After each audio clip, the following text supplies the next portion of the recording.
voilà qu'après le décès de son époux Abu Salama, Salama nous rapporte ce hadith dans lequel elle nous rappelle que son époux Abu Salama est venu un jour et il lui dit alors qu'il revenait du fait qu'il était dans une assise avec le prophète sallallahu alayhi wa sallam, j'ai entendu une parole de la part du prophète sallallahu alayhi wa sallam qui m'a réjoui. Et il a dit alors, il n'y a pas un musulman, il n'y a personne parmi les musulmans qui est touché d'un malheur.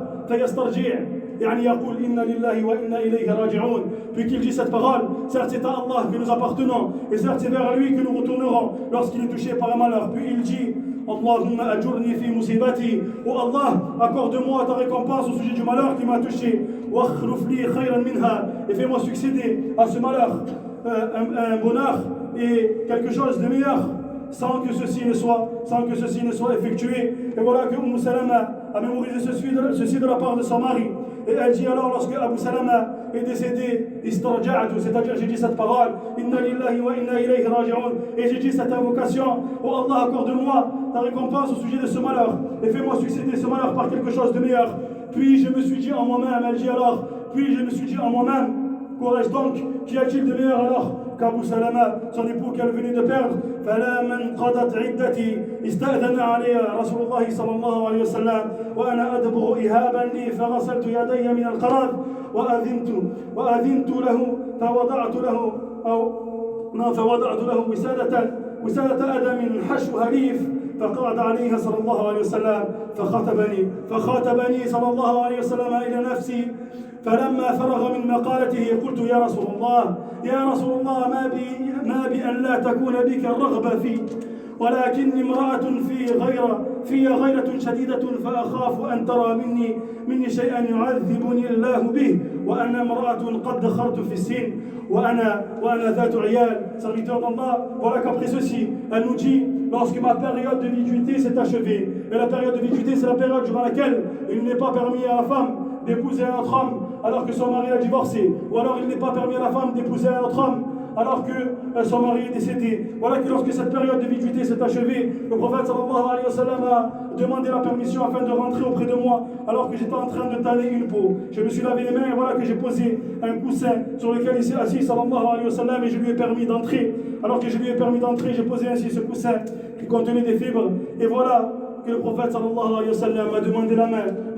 main pour lui-même, sallallahu wa sallam alayhi. Et lorsqu'il a terminé son propos, sallallahu alayhi wa sallam, je lui dis alors, ô messager d'Allah,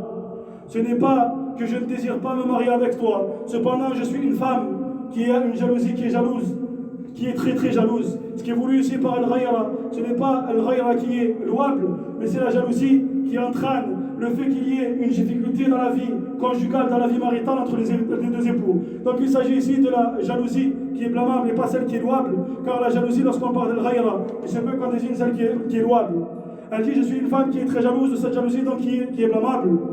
Et je crains que tu ne vois de moi quelque chose au sujet duquel Allah Ta'ala me châtira, alors que je suis une femme qui est rentrée dans un certain âge, qui a atteint un certain âge. Et voilà que je suis une femme qui a auprès de moi al-iyal, c'est-à-dire des enfants, des gens au sujet desquels je suis responsable. فاستمعوا إلى قول النبي صلى الله عليه وسلم معاشر المسلمين فقال أما ما ذكرت من الغيرة فسوف يذهبه الله تعالى منك وأما ما ذكرت من السن فقد أصابني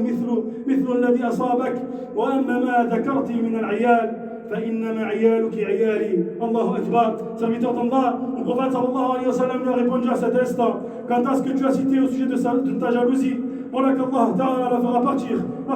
de toi. Et quant à ce que tu as cité au sujet de ton âge, le fait que tu as atteint un certain âge, voilà que m'a touché, ce qui t'a touché, c'est-à-dire j'ai atteint également un certain âge, comme tu as atteint un certain âge, et voilà que en ce qui concerne Ayalik, c'est-à-dire ceux qui sont sous ta responsabilité, voilà que ceux qui sont sous ta responsabilité sont désormais sous ma responsabilité. فقد سلمت لرسول الله صلى الله عليه وسلم فتزوجها رسول الله صلى الله عليه وسلم فقالت سلمة فقد أبدلني الله بأبي سلمة خيرا منه رسول الله صلى الله عليه وسلم. Serviteur d'Allah, voilà qu'elle dit après ceci, qu'elle dit qu'après qu'elle ait accepté, le prophète sallallahu alayhi wa sallam l'a ainsi épousé, et qu'elle dit alors cette parole immense, voilà qu'Allah Ta'ala m'a remplacé cette épreuve, c'est-à-dire de la perte d'Abu Salama, ce qui est encore meilleur que lui, c'est-à-dire le prophète sallallahu alayhi wa sallam.